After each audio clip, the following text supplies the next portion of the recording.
Hey, what's up? This is Jeremy from Cherry Detailing located on Guam. I just want to show you guys how we prepare a vehicle for ceramic coating. This vehicle is a 2015 Chrysler 300S. Our goal is to remove embedded contaminants in the surface of the paint. This reason is by creating a smooth surface so that the ceramic coating can bond well to the clear coat. Once the surface of the vehicle is decontaminated, now we can prepare for a paint correction or a paint enhancement.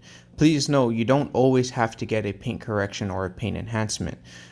Once the vehicle is prepped, you can apply a ceramic coating, but please note, we recommend performing a paint correction and a paint enhancement before even applying the ceramic coating.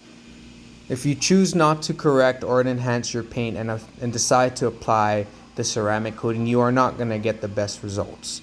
When it comes to ceramics, we are going to be locking your paint in its current condition for 5 years. So before we even apply a ceramic coating, we want to make sure that the paint is near perfection.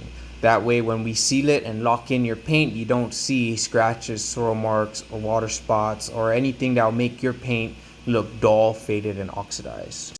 If you are interested in ceramic coatings or you just want your car to be detailed, please give us a call. Me and my team would love to answer any of your questions or concerns. We are located in Guam. If you are having trouble finding us, search us up on Google under Guam Auto Detailing or Cherry Detailing. You can also find us on Facebook, Instagram, YouTube. Our website is in the description below. I hope you guys enjoyed this informational video. I hope to hear from you guys soon.